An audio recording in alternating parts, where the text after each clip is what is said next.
My name is Olivia, and I turned 68 this year. At the end of last year, my husband, who I lived with, suddenly passed away from cancer, and I found myself moving in with my eldest son, Noah. Originally, my husband and I lived in the detached house where Noah's family now resides. When Noah got married and had a child, we moved to a nearby one-bedroom apartment, passing the house to Noah and his family. Noah had started his own business, and with an unstable income and an inability to take out a loan, my husband decided to give up the house for the sake of his grandson. When we handed over the house, it was beautifully renovated and felt brand new. After that, Noah was blessed with 3 children. We occasionally played with our grandchildren and celebrated birthdays together at a nearby restaurant, maintaining a good relationship. However, when my husband's cancer was discovered and understood to be terminal, he worried about my well-being. He called Noah and asked him to take care of me and live together once he was gone. I tried to reassure my husband, telling him that I was still healthy and could live alone, but he wouldn't budge. Unable to defy his father's last wish, Noah agreed to live with me. The truth is, ever since we gave up the house, I hadn't been inside Noah's home. I hesitated to visit, thinking his wife, Emma, might not appreciate it. So when I arrived, I encountered a shocking scene. Trying not to be a burden, I had minimized my belongings when I moved to Noah's house. The house was a small 2-bedroom with 1 room on the 2nd floor and 1 on the 1st. When I arrived, Noah said, "Oh, was today the moving day?" Acting clueless. Noah has always been forgetful, a trait that didn't change even in that moment. Entering the house, I saw shoes piled up like a mountain, and there was a strange smell. From the outside, the house looked fine, so I was taken aback. Without showing much concern, Noah muttered, "I only took you in because Dad said so, and honestly, there's no space here," before turning his back and going inside. With no other choice, I quietly followed him in. The 1st floor was cluttered, and the living and dining areas were filled with shopping bags and trash. It looked like the garbage houses you see on TV, and I was stunned. Emma, Noah's wife, then rose from the sofa. "Mom, I don't have extra beds, so please make some space," she said, and then added, "I'm tired from work," before lying back down. She runs a beauty salon and, according to Noah, earns quite well. When I looked at Noah, he said, "I'm also tired from work, so could you clean up the room a bit?" and went upstairs. As I started to organize the cluttered room, Emma shouted, "Hey, the stuff in the corridor is in the way." I quickly replied, "I'm sorry," and moved things aside. She added, "It's fine to clean, but don't throw anything away," and returned to the living room. After tidying up, I was exhausted. I peeked in and said, "Aren't you going to help with dinner? I'm not your servant." Realizing it was already dinner time, I jumped up and hurried to the kitchen. As expected, the kitchen was a mess, but Emma seemed unfazed, frying a lot of meat. When I asked if I could help, she pointed to the dishes and said, "You can do the dishes. I thought you'd order food delivery for occasions like this," sounding rather displeased. For a moment, I wondered about the norms in this house. Nevertheless, I responded with a smile, "I'm sorry I wasn't thoughtful. Today was hectic, but how about ordering food delivery tomorrow?" This seemed to improve her mood a bit as she replied with a faint smile, "Yes, let's do that." Trying to be understanding, I thought about how messy the house was with 3 kids and Emma working as a salon manager. That evening's dinner was just a pile of meat and bread, with no vegetables or soup. Interestingly, despite living in such a messy house, Emma was particular about clothes. She insisted on washing anything worn once and was strict with her kids about not dirtying their outfits. All of our family members were always well dressed outside, so until now, we didn't notice the state of the house. I began cleaning diligently the next day. Of course, for things I couldn't determine as trash or not, I neatly lined them up and had Emma check them when she returned from work. With the sheer amount of garbage, I asked her for confirmation almost every day, and she started to sound dismissive, often saying, "It's okay, just throw it away." I didn't really want to touch other people's belongings, but the clutter was too much. Also, it was originally our house. Living in the house I once cherished, seeing it in such disarray made me sad. After about a month, I finally finished sorting the garbage, and the house started to look decent. The grandchildren joyfully expressed how it looked like a house from TV and rolled around on the carpet. They also stopped the habit of throwing half-eaten snacks around. Noah and Emma didn't particularly thank me, but since I took the initiative, I wasn't bothered by it. However, I was unaware that Emma, rather than appreciating my efforts, was making comments like, "What's that sarcasm, mother-in-law?" And no one in the family complained or even asked for it. I overheard this one night when I got up to use the bathroom and heard Noah and Emma drinking and talking. Noah sided with Emma, saying things like, "Don't say that," and "I wouldn't have taken my retired mom without Dad's insistence." Feeling down and wondering where I went wrong in raising him, I silently returned to my room. Seeing myself sleeping quietly, surrounded by luggage in a dimly lit room, I felt pathetic. However, thinking of my grandchildren growing up in such an unhygienic environment, I consoled myself that what I did was right and went to sleep. From then on, whenever I was cleaning, Emma pretended not to notice and went elsewhere. Moreover, the meals were always just meat and bread. Unable to stand it, I suggested making a stew dish and mentioned wanting to eat vegetables. Emma became upset and said, "Do as you please, but buy the ingredients yourself," and turned away. After that, she left the cooking to me and stopped cooking altogether. The grandchildren, possibly vitamin deprived, seemed to improve in complexion, enthusiastically eating fruits and vegetables. Being fond of the person who served them meals, they began to be affectionate towards me, making requests like, "Grandma, put a fried egg on the curry." One day, when Emma was out late, a grandchild crawled into my bed to sleep with me. From then on, they wanted to sleep with me even when their parents were home. This probably upset Emma even more. I ended up preparing all the meals, and this lifestyle continued for about 6 months. Then, a family trip during the summer vacation came up. My eldest son and his wife were excitedly looking at travel brochures and searching on the computer, so I assumed I'd be staying behind and was actually relieved. However, my eldest grandchild suddenly approached and insisted, "Grandma's coming too, right?" Despite their reluctance, they agreed since the child was a dement.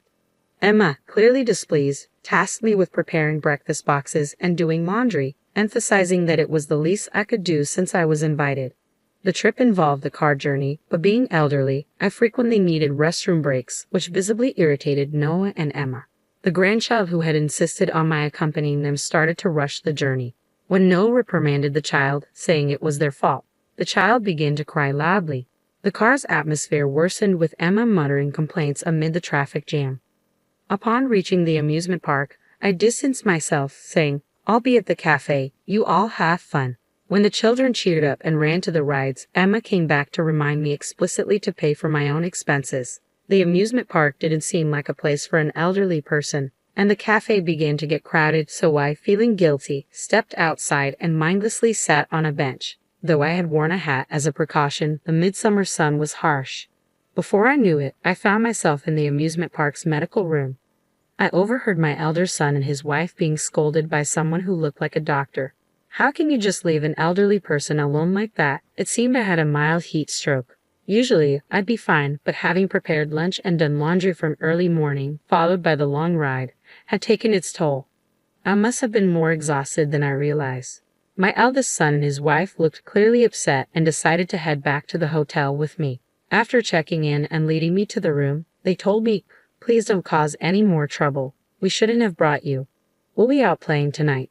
Just eat something or whatever." And then they left for the amusement park again. Feeling dizzy, I laid down in the quiet room and began to ponder what I was doing with my life. I'd always been too busy with household chores and looking after my grandchildren to have such thoughts.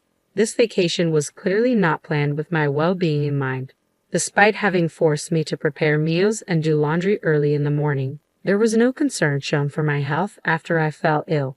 I gazed at the ceiling and thought, if I were to grow old and fall seriously ill, they would probably leave me unattended like this. Even now, when I manage the household, I'm treated as a burden. I realized I had harbored hopes for the son I bore with such love and pain, but those hopes were misplaced. I decided I might need to prepare myself for the worst and drifted into sleep. Around 6:00 p.m., I heard my grandchild's voice. "Grandma, are you okay?" Emma looked at me with concern. She seemed to have come back from the amusement park early because she was worried about me. Behind her, her parents were whispering amongst themselves. Emma said, "Mom, Dad, I need to talk to Grandma. Can you stay with the kids for a bit?" Since there were play areas in the hotel, She took the younger children with her. Once they were gone, Emma snapped, "You should know better. Isn't it a luxury for someone like you to be on vacation? You should go home and clean since you're so good at it."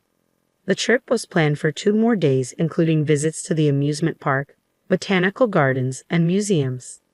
I had thought I could partake in the rest of the trip. I asked, "Do you want me to go back now by train?" My innocent question was met with anger. My elder son replied, "What else do you expect? We only took you in because of Dad's last wish. Don't think you can freeload on the vacation." That statement solidified a vague resolution that had been forming in my mind. I should cut ties with them. I got up, packed my things, and asked the front desk to call a taxi. My grandchildren noticed and came over. I thought this might be our last meeting, so I said, "I'm not feeling well, so I'm going home early. Enjoy yourselves." They seemed to sense something was amiss, but simply replied with a smile, "Okay, get well soon." I gave the taxi driver my home address. He asked, "Are you sure you want to go that far?" I showed him my platinum card and asked if it was all right to pay with it. He thanked me and drove me home quietly, ensuring I was comfortable. Once home, I began to clean. I decided to move back to my old condo, which was up for rent, but fortunately still vacant. The next day, after packing my belongings, I left my son's house and called a real estate agent. I said, "I want to sell that house." A week later, my son was furious on the phone after a disagreement with the real estate agent who came for the house's evaluation. I went to their house and calmly said, "I've decided to cut ties with you guys, so I've also decided to sell this house. After all, the key to cleaning is to throw away unnecessary things." Both my eldest son and Emma looked puzzled, exclaiming, "Wait, wasn't this Dad's house? I should have inherited it from his estate.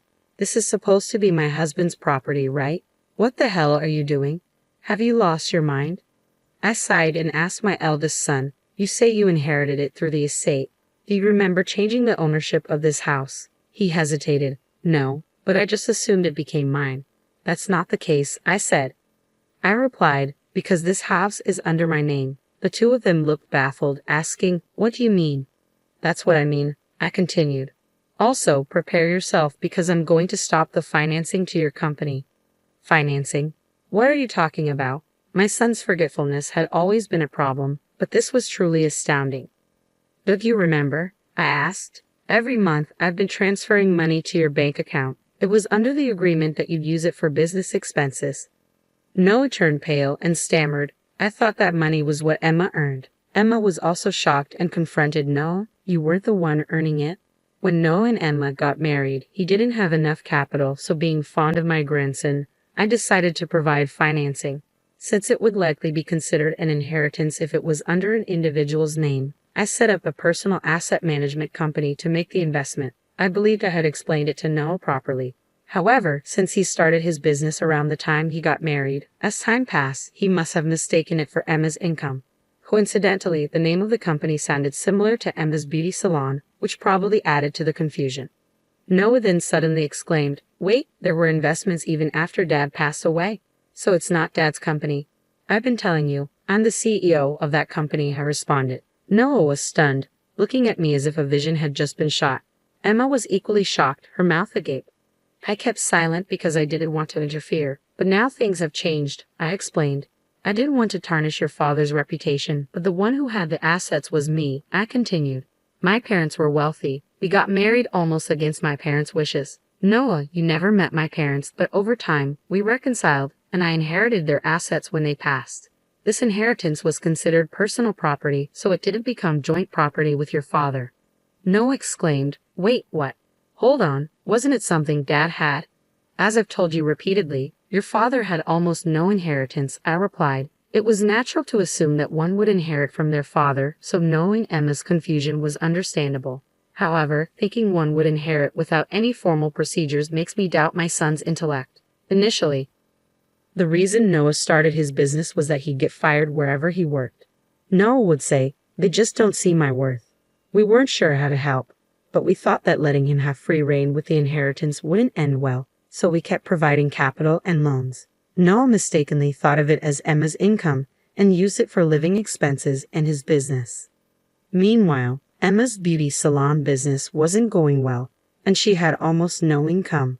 However, she seemed to be carelessly relying on Noah's perceived earnings.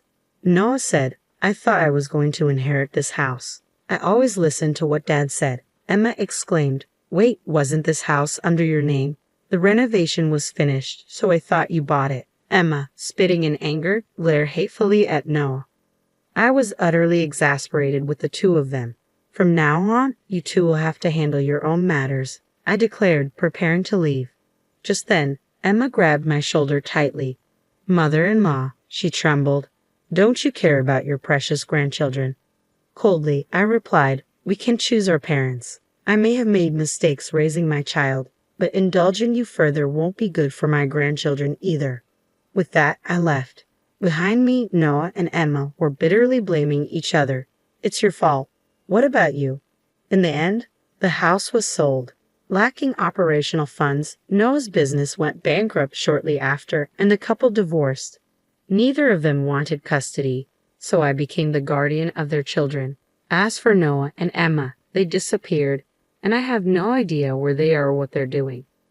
With proper discipline, the oldest grandchild learned to cook, the middle one picked up cleaning, and the youngest mastered tidying up. They seem to have learned that they must fend for themselves. Now, without my intervention, the three of them cooperate and handle household chores efficiently. They likely regard their parents as cautionary tales. I'm grateful that I was able to pass on essential lessons to my grandchildren. Besides their housework and studies, they also care for me.